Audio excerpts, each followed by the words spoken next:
So good morning, everybody. My name is Francis Vigil, and with me I have Mr. Errol Wilkinson, or Dr. Errol Wilkinson. Doctor. And he is the executive director at Walatowa High Charter School in Jemez Pueblo. He served as an educator in different capacities throughout his career. My name is Dr. Errol Wilkinson. I'm a Rickeraw and Muskogee Creek. Went to New Mexico State, Aggie, from the enrolled member of the 3 affiliated tribes of North Dakota. Spent most of my time in Muskogee, Oklahoma, growing up and playing college baseball and pro baseball for a little bit. My wife is Kiowa, Irish and Greek, of all things, and my kids, I have 2 children. And I'm the executive director of the Walatowa High Charter School, located in Jemez Pueblo, and we serve students from Zia Pueblo, Jemez Pueblo, Santo Domingo, and kids up in the corridor and Jemez mountain area. So, and today we're going to have a little discussion about something that I saw on social media in regards to, the original question was asking when was the first time you had a black educator in your classroom. And I think just to kind of shift this focus and put the focus back on the Native component of this conversation is to talk about when was the first time you had a Native educator in your classroom, and when was the first time that you experienced somebody that looked like you, that may have been from your community, or maybe even from another tribal community. And so we're going to talk about that question today. And again, the question is, when was the first time you had a Native educator in your classroom? So I'm going to go ahead and pose that question to Mr. Wilkinson here. you know, growing up, and Francis and I, we've always had these discussions. I think the first time that I experienced a Native educator was when I was in kindergarten, mischarging at White Shield, North Dakota. But after that, you know, it's growing up in Muskogee, Oklahoma, had African American teachers, a mixture, but not until, you know, I think it was until my master's program did I see Native American teachers. Mm-hmm. You know, And so for me, I grew up in, the first part of my education started in Virginia. So of course, there's not going to be a lot of Native American educators, or Native American people, period. But I think when I moved back to Dulce, New Mexico, when I was in 3rd grade, from that point on in my entire schooling career, I never had a Native educator. There was support staff, there were people that were working in the schools that were Native, that were from Dulce, but I never had a teacher in my classroom that was Native American, predominantly white teachers. And even in my undergraduate at University of Arizona and at New Mexico State, didn't have any Native teachers whatsoever. And so, I mean, of course, again, there's support staff, people at those institutions, but nobody in the classroom. It wasn't until my master's program at UNM, and that was because I started to take, and that was only because I took electives in culturally responsive education with Dr. Mary Belgard, people at UNM, where I first had my first Native teacher, and that wasn't until then. And so up until this point, there was very few. And I think that kind of transitions us into this next part, is like, even for you as an educator, as a principal, looking at education, what do you think the value is of having a Native educator in the classroom? You know, I was fortunate. My father was a teacher and a principal, so I had that at home. And you know, as an administrator, you know, the most important thing is regardless of race, that a student has a teacher that has a genuine care for them, care for the community. So, and being prepared and everything that a good teacher is, that's the most important thing.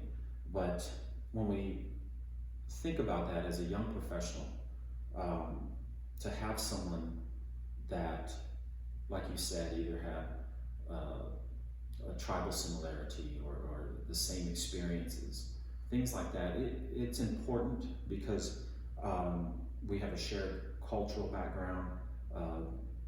Even though we're a different tribe, we know how to go into that tribal community and just greet people, how to sit and let the and just these little things. You know, that's an important thing. So being able to see someone in leadership or as a teacher, because it sets an example for any kid that would be able to say, oh, I can achieve that, or I can become this, when they see someone that reflects on who they are.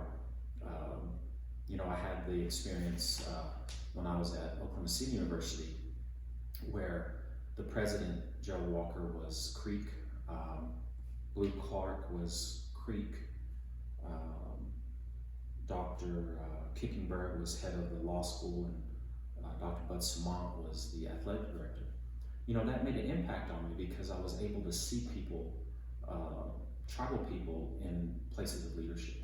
So that really had an impact on me, you know, as far as like being able to say, well, I can achieve that one day. So it's very important to have that. But also, you know, when it comes to teaching, and you and I both know this, is like the more diverse your teaching staff is important, because, you know, I believe that Native people were just naturally curious about different cultures and different races, want to know where you're from, what do you do, all these things. So, you know, having a diverse teaching staff is important, but also, you know, ensuring that it is a true diversity, where that you have a blend of African American, if you have the opportunity to have different races along with Native teachers, that is ideal, you know, an ideal situation. But that's a perfect situation, you know. But having that diversity is important. But it is important to, like I said, I had examples in my life that I could see, and it did make you see some of those impacts that you've had as being a Native American educator. You know, when I first started in education, I started out as you know, a teacher aide and janitor, and moved my way up, whether it was at Fort Berthold in Mandaree or Newtown, or down in El Paso, Texas as a teacher, and now here in Albuquerque. You know, when I was in the public schools in El Paso, being able to develop a relationship with a kid, regardless of where they came from, their socioeconomic, their race, or whatever, but for them to look at me, and because they never had an interaction with a Native American person, they just assumed everyone lived in teepees. They would even ask me that, do you still live in a teepee? I said, yeah, you know, we got 2 stories now, we have air conditioning. And they were looking at me like, really? I said, oh, no, I'm just kidding. We don't live in that. But having, you know, that stereotype, and we, you know, even in El Paso, they would make a stereotype like, and it wasn't because they were racist, just what they've seen, unfortunately. They would say, well, we go up to Gallup and they see the negative part. And that was just their assumption of that. All natives were that way, you know, and all natives were just in that area. They didn't, you know, they don't know where 3 affiliated tribes is, or Rickawaws, or Creeks, or, you know, anything. And sometimes we don't even know that there's other tribes out there, different shapes, sizes, colors. And then when we come here, being a teacher and being an administrator, and taking that same thing, whatever kid walks up into that ramp, and you generally care for that kid, but those kids being able to see a Native American in a position of leadership, hopefully it puts inside of them that they can achieve that too. You know, they can, if they want to become a principal, they can. If they want to become a teacher, they can. You and I have had discussions all the time that we need more Native business owners, so people can see, children can see, oh, I can achieve that, I can do that. And I think in my experience, and this is when I was teaching, I used to do these surveys just within my classrooms, and this has been throughout the course of my teaching career when I was in the classroom, and trying to gather what made me an effective teacher, what worked, what didn't. I really valued the opinion of my students, and I wanted to know what was it that I did really well, what was it that I did a bang up job at, but what were some of the gap areas, and I really looking through it through a critical lens.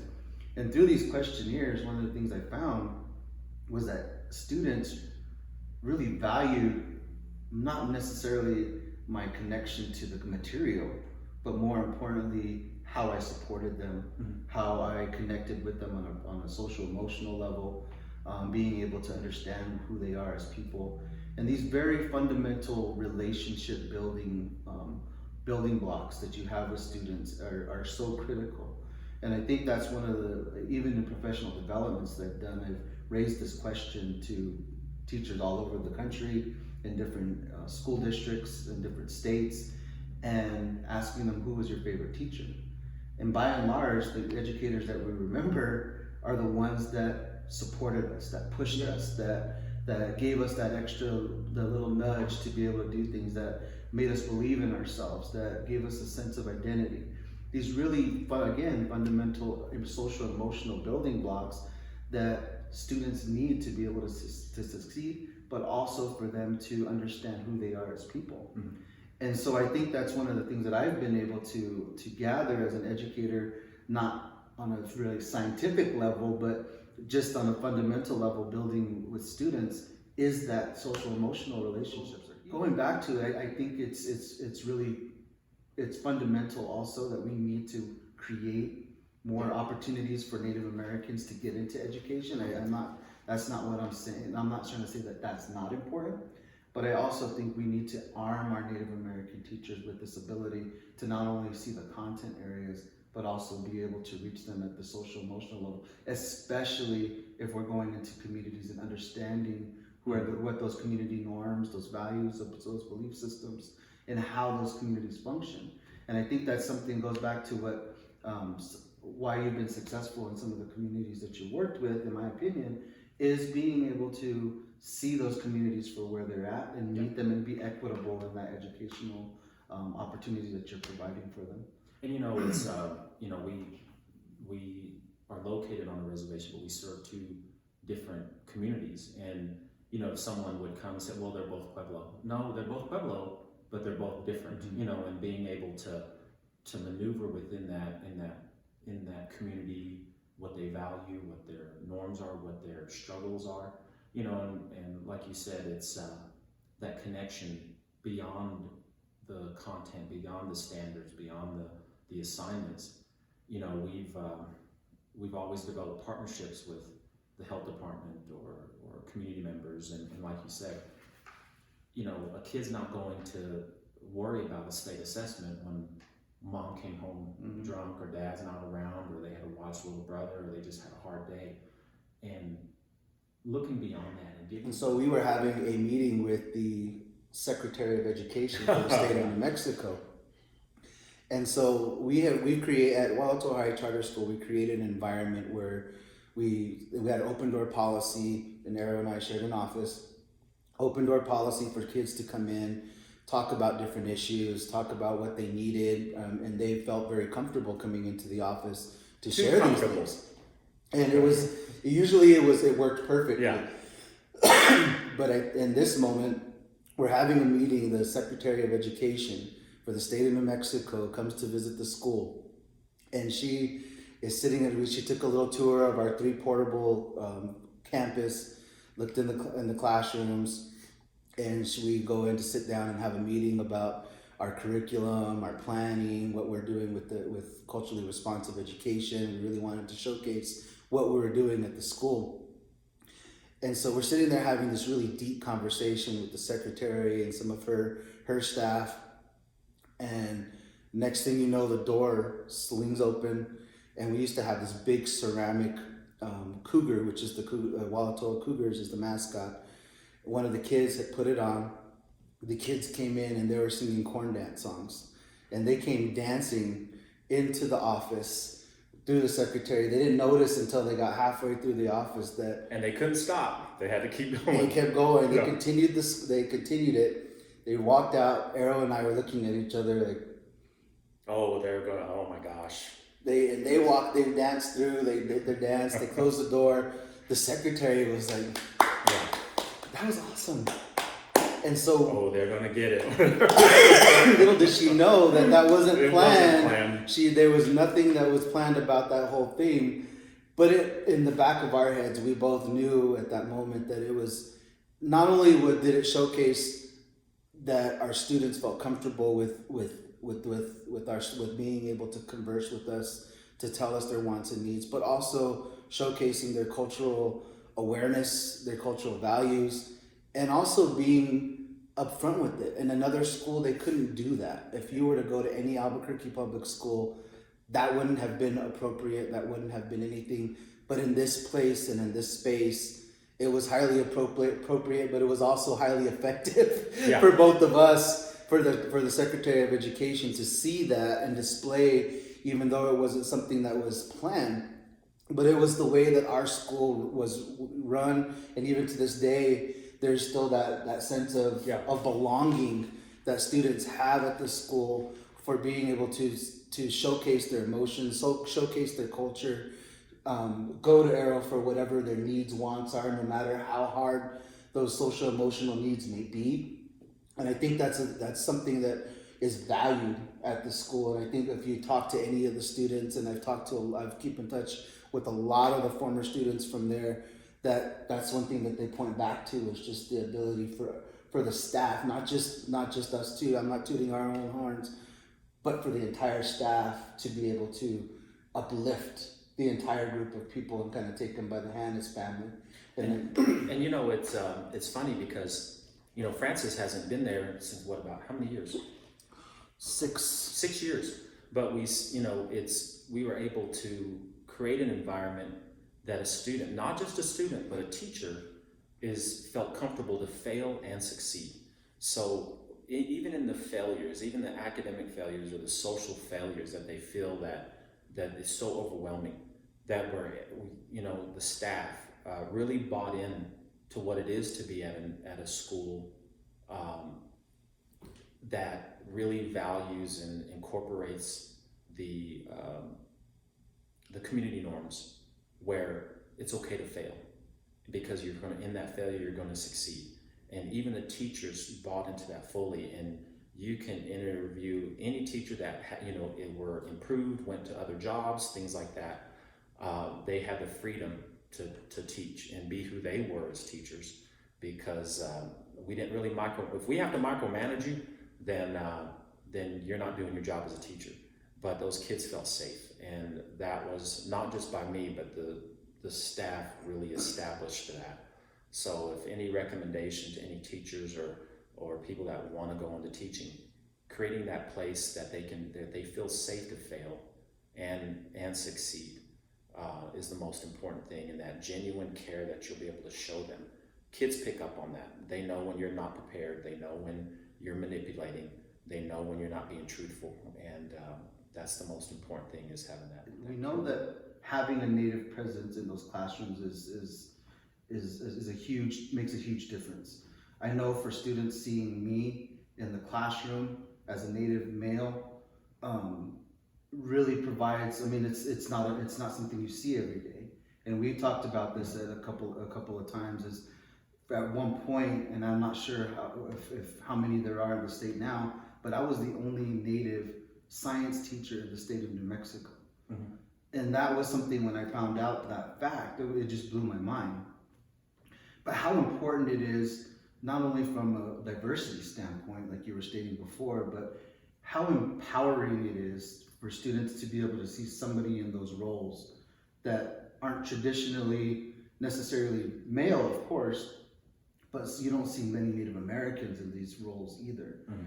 So how do we go about, do you think, increasing our number of Native American educators, not only in New Mexico, but across? What do you think are some of those barriers, but also what are some of the ways that we can start to intentionally increase the numbers of Native American educators in and especially teaching in Native populations?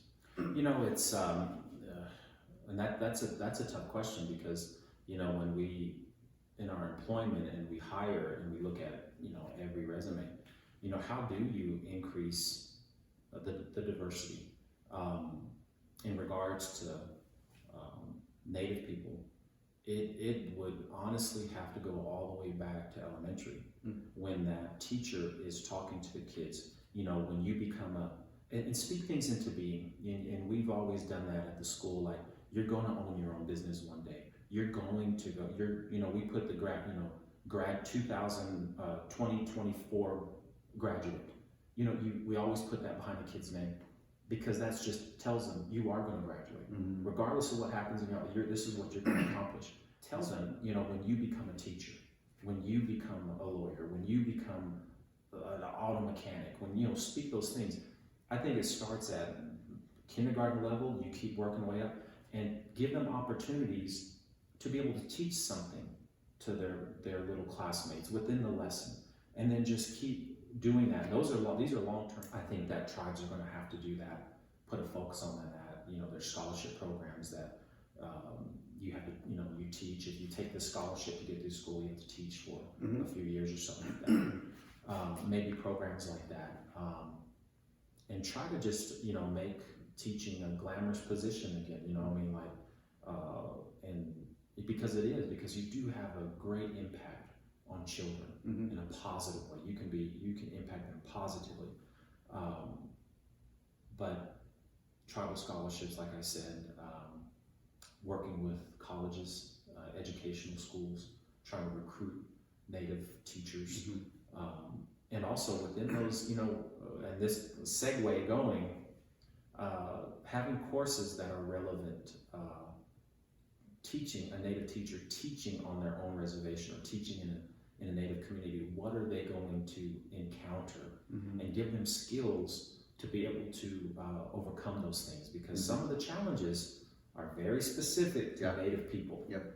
And sometimes those things are hurtful and make you not want to teach any again. So having those educational classes to better prepare them to be able to work in a tribal community or any community, you know, because most of the time a new teacher is not going to get hired at the best schools with the best technology and the best thing. Most of the time the new teacher is at an at-risk school, and giving them those tools to be able to work through that so they can continue and be able to work with Native students, with whatever students out there. Exactly.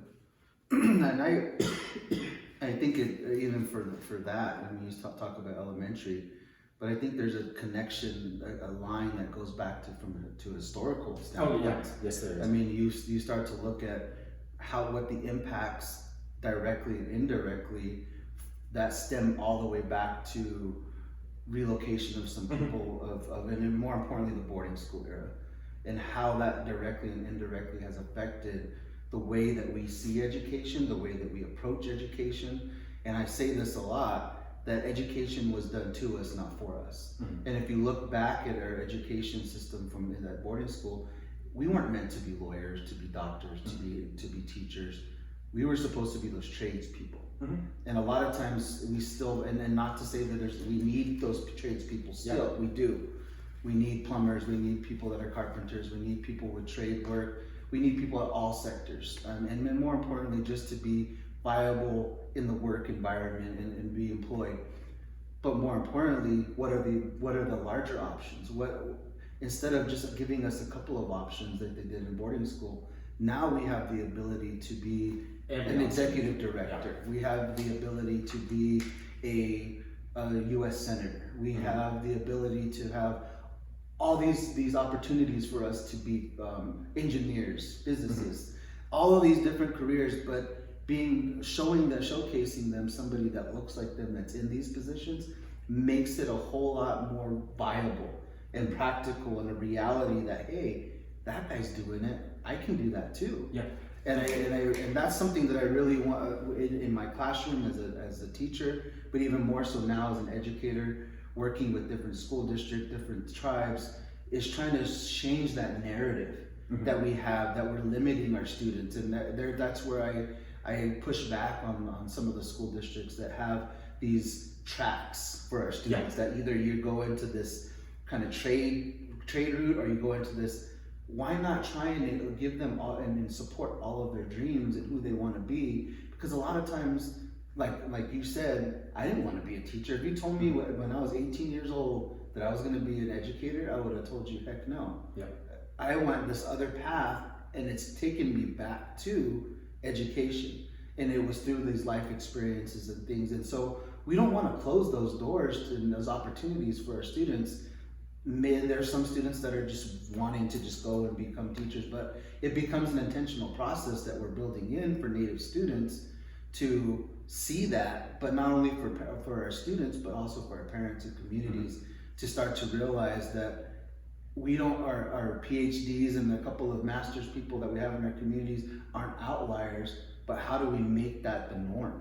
Yeah. How do we make that our kids going and getting bachelor's degrees, master's degrees, doctorates? How do we make that the norm? And I think it goes back to what you were saying a little bit, is that cultural awareness and breaking some of these stereotypes that we've had embedded in our heads from boarding school eras all the way into now, that we still kind of are limiting ourselves in some of the opportunities that we've had as Native Americans, but really trying to strive out there. I think that's what you were trying to say also, is creating an educational system that's inclusive of all the dreams, the wants, and being able to create an environment where we're nurturing all of those experiences for our students to find their identities, find their individualism, and on top of that, put some of those cultural norms, values, and belief systems in there, so that we're not checking their nativeness at the door, but we're allowing them to learn through their culture, through their beliefs, through their value systems, and still be an awesome teacher. Because I think that's one of the things working at Walatowa High Charter School, for example. Yes, there's a certain degree of pressure because you're working with students and you're serving your own communities. But I also think that it also gives you a different vantage point, for me anyway it did, of being able to navigate spaces and places with the students, because I understood where they were coming from a cultural standpoint, and where they might be, and where those gaps might be, and trying to create connections for the learning for them that a non-native teacher may not, or even a teacher not from that community may not have been able to do. And I think that's something that we've talked about, is really creating what you're alluding to, is that cultural competency, and that we need to be intentional about giving all of our teachers the ability to connect to communities, to know what those community resources are, to better connect the students to lived realities, so that the education that they're gaining isn't just some rote memory or something from a book, but how does this connect to my bubble? How does it connect to my tribe? How does it connect to me being a steward of my own community, and being able to come back and give back to the community like we always hear? And you talked about a historical consequence, and in all our lives, whether it's in education or personal life, you have this negative experience here, and it could be a smell, it could be a show, it could be music, or whatever it is that takes you back to that negative experience, and we have to substitute that negative experience with something positive. So a lot of, like you said, a lot of our people or people in general had a negative experience in school. Were told they couldn't achieve, were told they couldn't accomplish this or that, and now they had children and struggled because they didn't want to go to the school, or they thought, had a negative experience. So we have to change that dynamic. We have to bring school and open up that school, like you said, to be more broad, especially in this COVID-19 era, where it really has forced us. We have to look at our education system and change it, and change it in a way that, because it didn't work for us before, and it didn't work for a lot of kids of any race, but change it in a way that we substitute all the negative, the boarding school era, the time when you were stuck in a trap, or a teacher said you weren't going to do that. I mean, I told I was going to be in jail, and I didn't think I was that bad, but I had to substitute my negative experiences with something positive, and that's where the school comes in. You substitute that time of just being insecure and things like that with something positive, so that kid can grow and have those diversities and have those experiences, that school becomes a positive thing and not a negative. And then we talk about that systemic change, and we talk about how that will increase our communities, and that connection to have with teachers, and that connection, like Mr. Vigil said, that cultural, there's things that I wouldn't be able to do that Mr. Vigil was able to do within that Pueblo culture. We talked about teachers making connections, native connections because of tribe. We have a teacher that was able to connect with 5 students because he lost his dad when he was 15, and we have about 6 kids that lost their dad or mom when they're 15. So, and this guy's not native, but he was able to help them. Yeah. You know, every teacher, every person has a story, and they're able to make, but having that willingness to let that guard down and tell a kid, I know what you're going through, I've been there. And that right there is that human side that has to be in every school, but especially in our native communities. Yeah, and I like that you said that, because it brings us full circle back to what we were talking about before, about what makes a good teacher. Yeah. Or why do we connect to teachers? What was that person that you connected to? And most of the time, it's not because they gave you the best Pythagorean theorem lesson or because they taught you how to write the perfect essay. Most of the time, it's because they were just there for you and that you could connect to them. How do we increase native educators? But how do we, when we get them, how do we retain them? How do we create spaces and places for, even if it's a non-native teacher, how do we create a space and a place for them to feel included? And you hear this word a lot, inclusivity. And I kind of push back on inclusiveness, because you can include anybody in any situation, but how do you make them feel like they belong? And I think that's one of the key aspects of any good school, is that retention of good teachers. But how do we start to create this? Because I know in a lot of native communities, and the reason I'm asking this is because a lot of native communities have a high turnover rates for their teachers. And I know that it's a problem that we have in native country in a lot of different communities.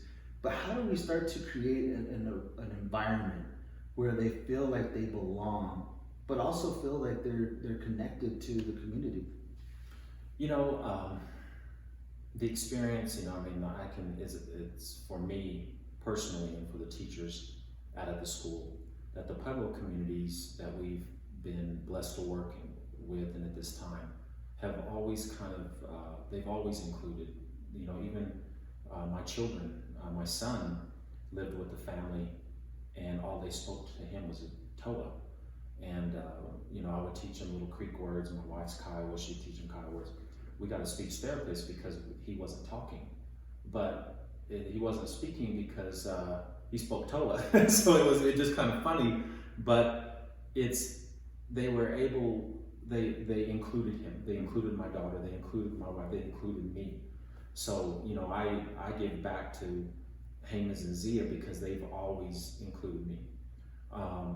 And they're always open to the staff and it takes a little time, you know this, that they start trusting the staff, that the staff is there for their children and holding them accountable and trying to get the best out of their child. Once when they see and trust that school, they're to me, most communities, especially tribal communities, will open their arms up to you. And it's funny because we have a high retention rate at Walatowa, and we have 3 portables. We don't have a lot of money, but there's that connection that they feel they're part of the community. They feel that they have a voice in their classroom. You know, I don't like to micromanage. I hired you as a professional. I expect you to do your job, because in the charter school system, we have to show increase every year, or it's always that threat of shutting us down. So we have to show academic gain. But in that academic gain, the only way we get there, like you said, is understanding the social and emotional needs of that child. Then the academics come because that child feels safe at that school. So with that said, you know, having a teacher feeling supported, feeling that they have ownership of their classroom, that they can fail and not be, oh, you're going to be, you know, this or that, or an educator or an administrator understanding even their family dynamic. You know, there's times that I have to leave and go pick up my son. Anywhere else, I have to take leave, I have to do this, I have to do that, because it's so kind of punitive. But, you know, when a teacher has to go because of a family issue, or they're just having a hard day, you know, Arrow, can I take, yeah, I'll cover. you come back tomorrow ready to teach. You know, a teacher feeling that much support, that much freedom. That's why it's important for the tribal programs, the tribal administrations to be involved, and so they can make a connection with the staff. The staff feels part of the community, feels like they know you, they see you in leadership roles, things like that. So it's that relationship, and I know we can go off on another hour discussion on that, but it's important that the tribe's involved. That makes the good teachers stay, because it's hard. You know, we lose a lot of people because they get better offers, and they're good teachers and they deserve it. You know, and being able to provide some incentives for them to stay is important. But really, that freedom and that feeling of acceptance, even for adults. You and I have been in meetings or school districts that we're new, and we go into the teacher lounge, and man, I mean, it takes months to feel included, because everyone gets in their little cliques and things like that.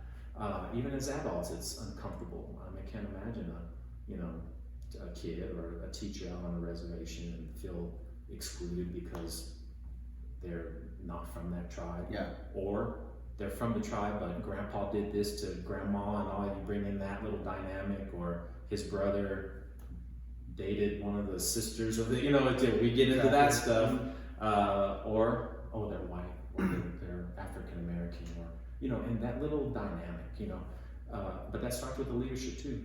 They don't do that to each other, so creating that environment is created by the administration, so being able to create an environment where teachers feel included, and the staff that are there includes them, that's a very important thing.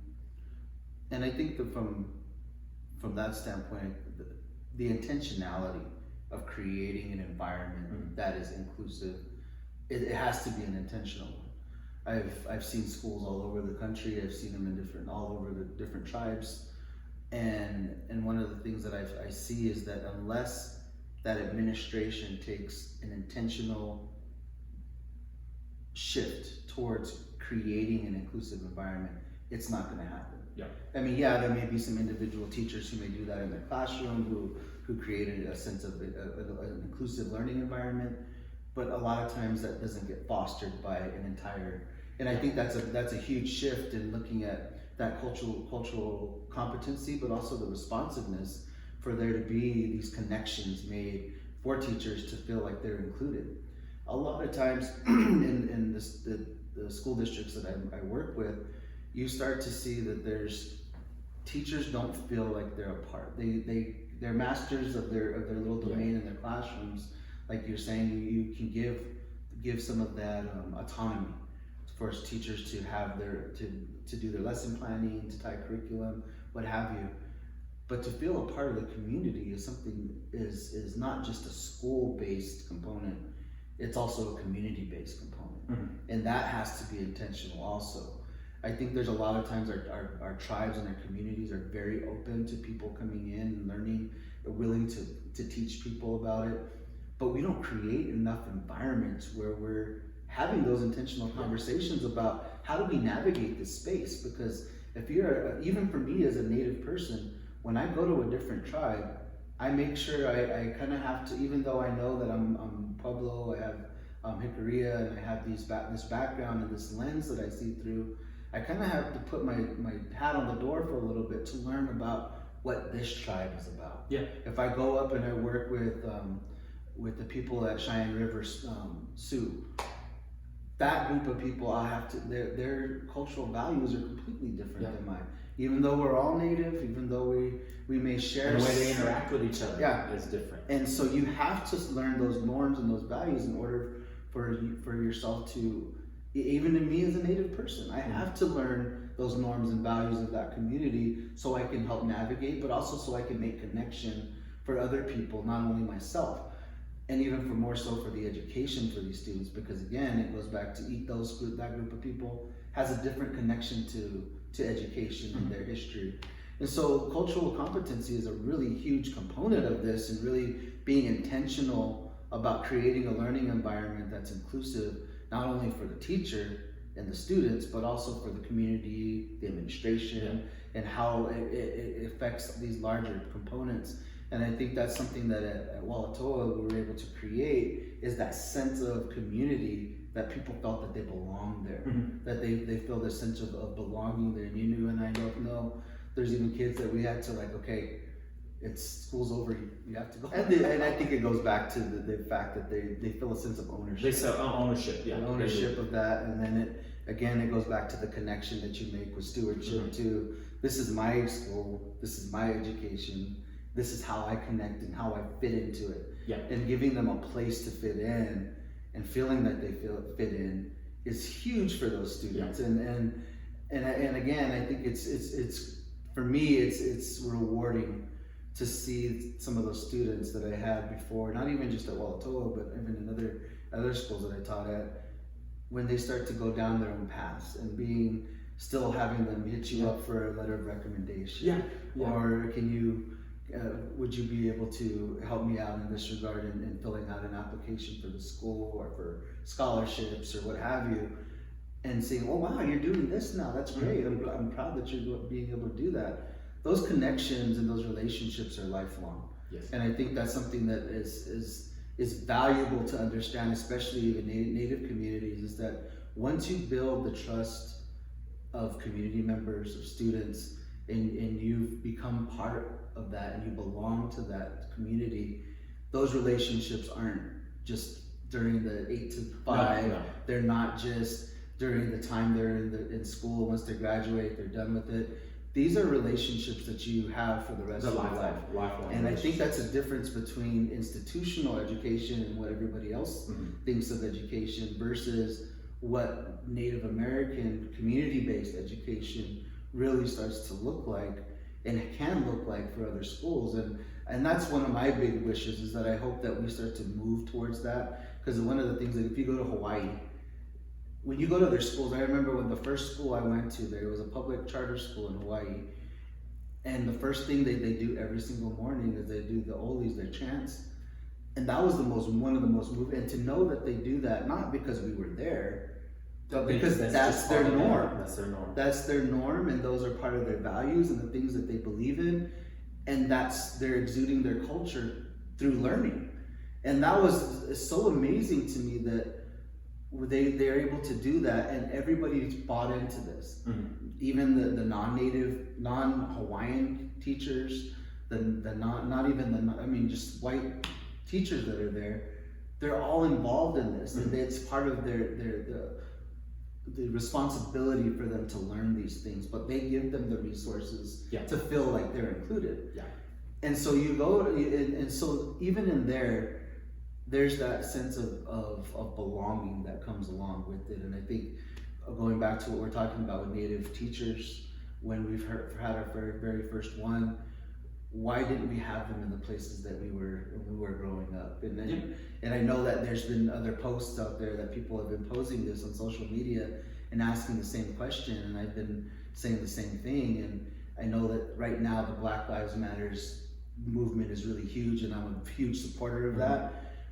And not to take away and detract from that, but we also have to think about this from the Native perspective, and the fact that how are we going to support and advocate for Native American education, Native American educators, but also how do we increase these ideas of awareness? And how are we included in that diversity conversation?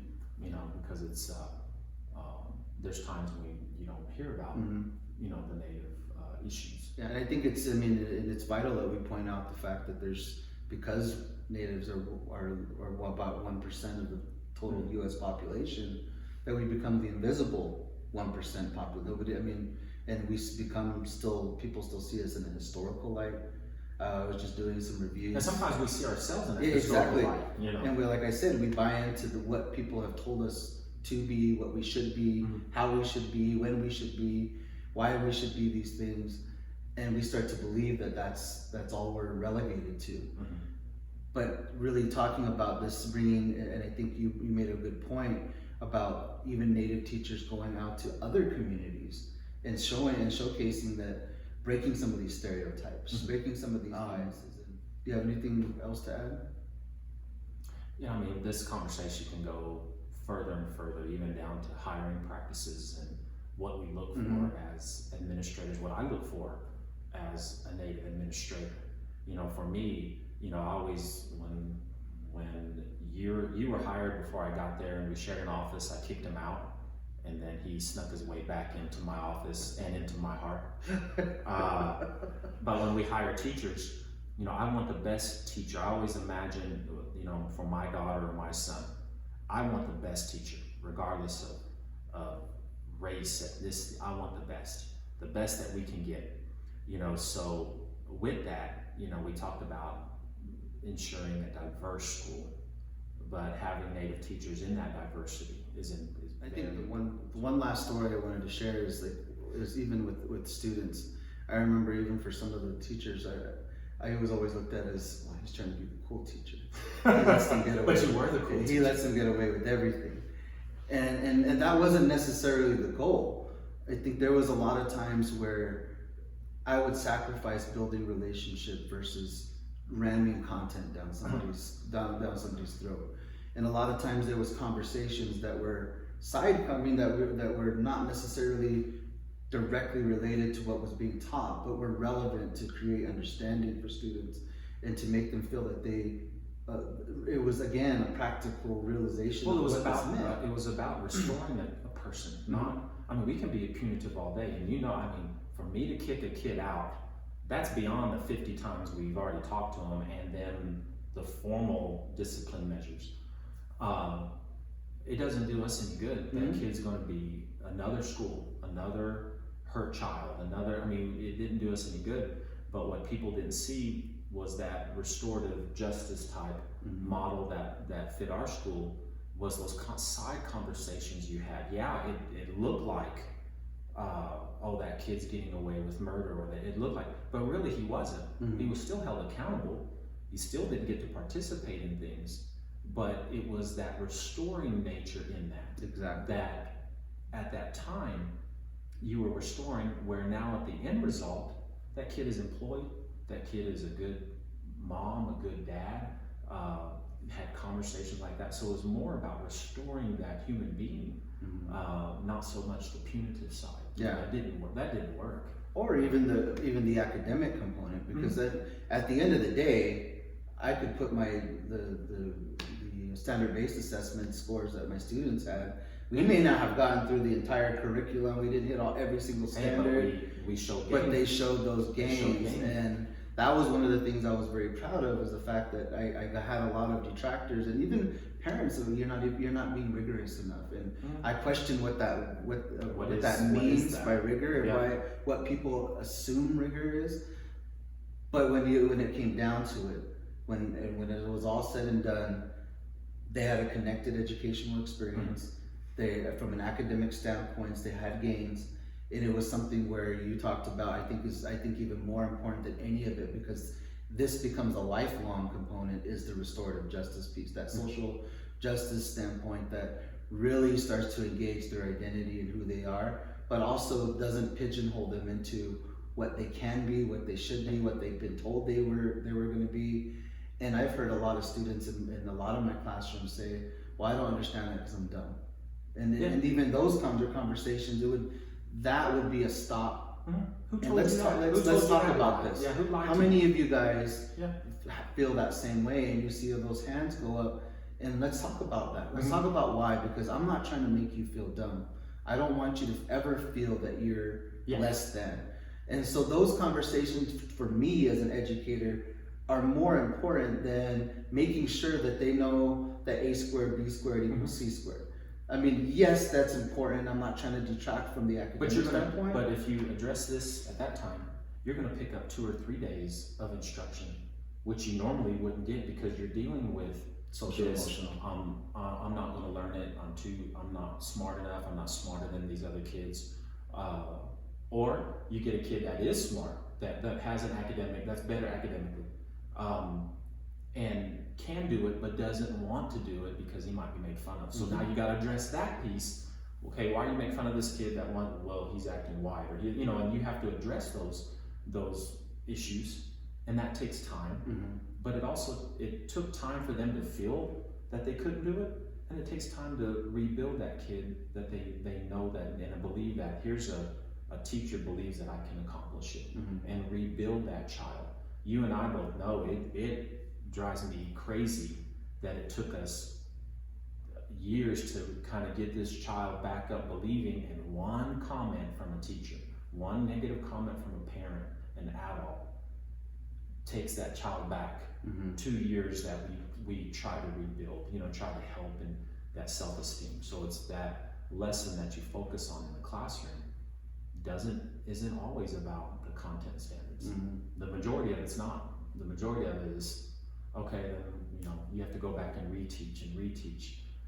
But at the end of the day, we show academic gain, but also more importantly, like you said, social gain. They're able to cope with things a little bit differently now, not this self-destructive type, well, I'm just gonna quit or I'm gonna give up. That they learn how to push through and say, I can do this. Yeah. But I think going back to the topic with the teachers, I think it's an important one to continue to have, and one that I think both of us wanted to share our insights on and our views.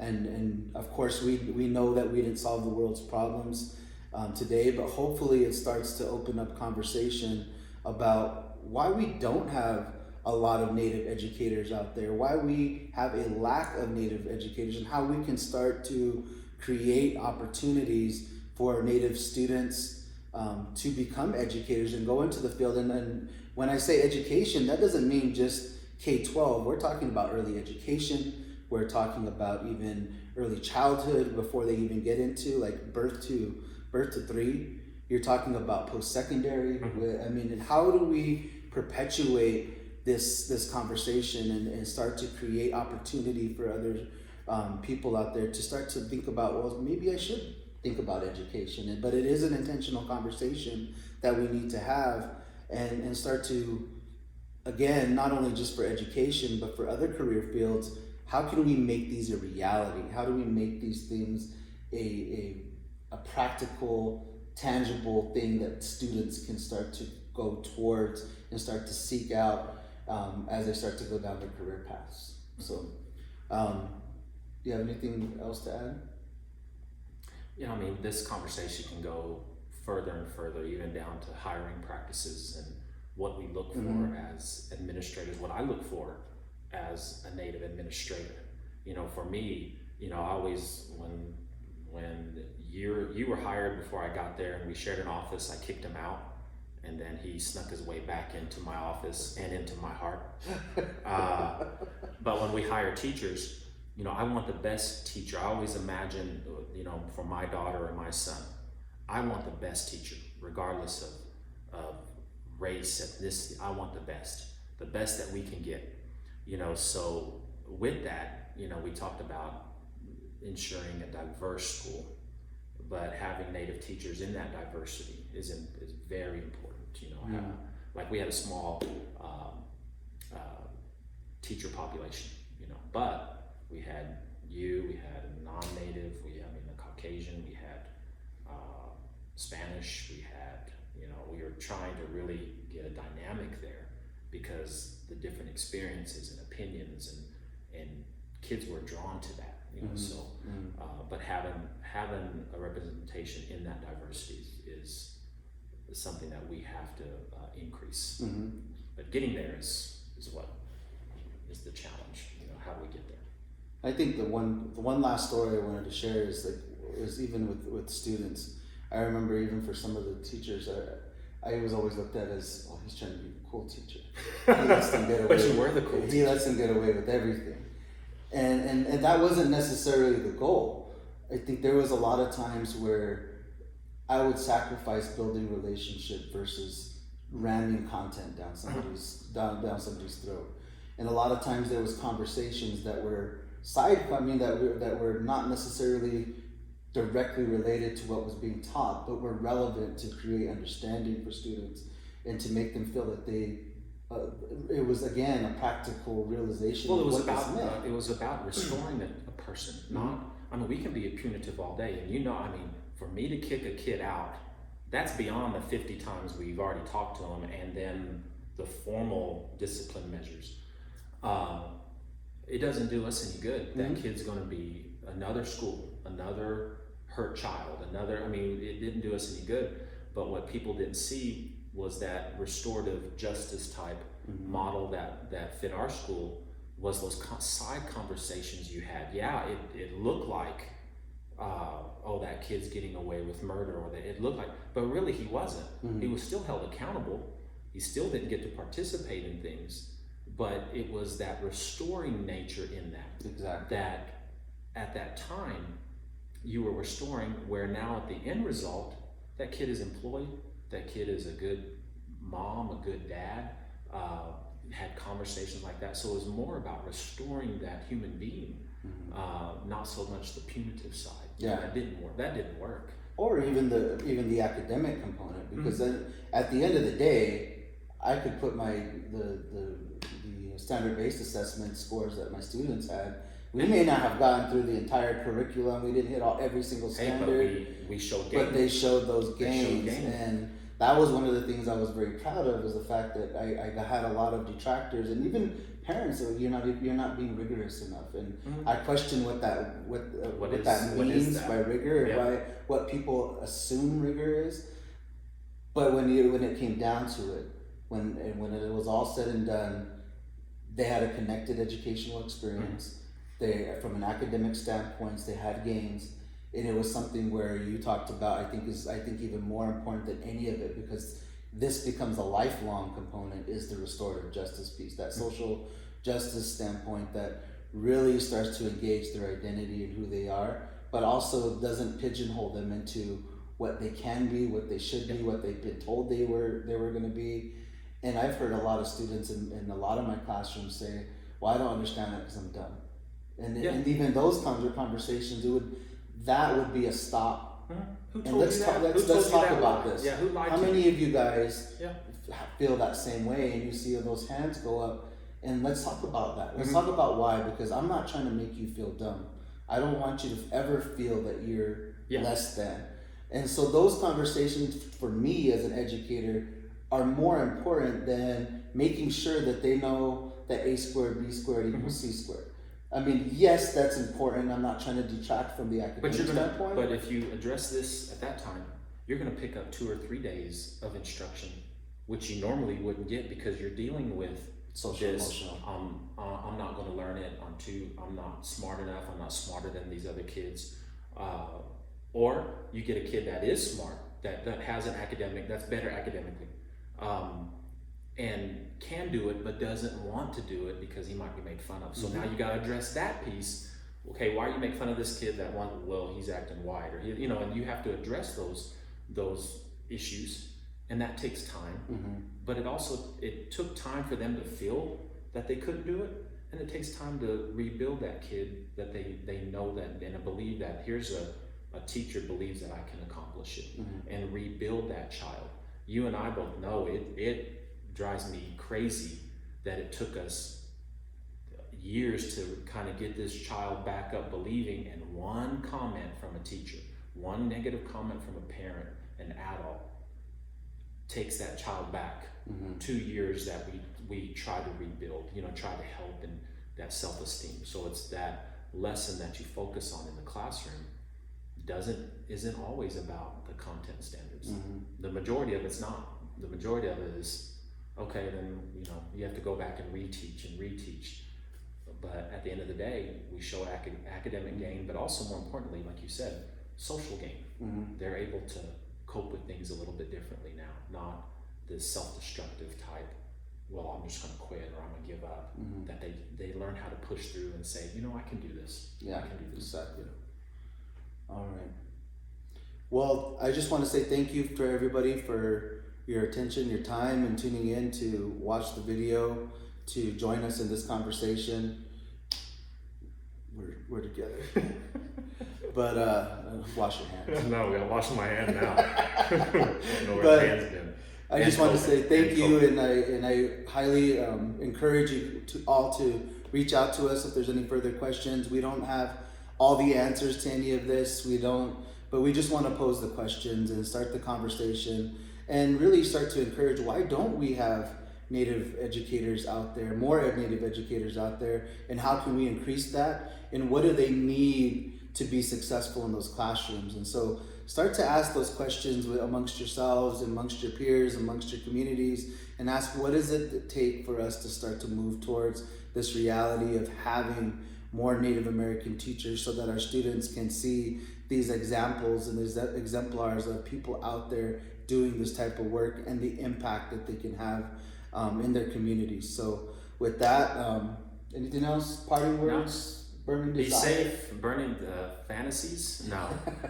You guys stay safe out there, and we'll talk to you soon. Have a good one.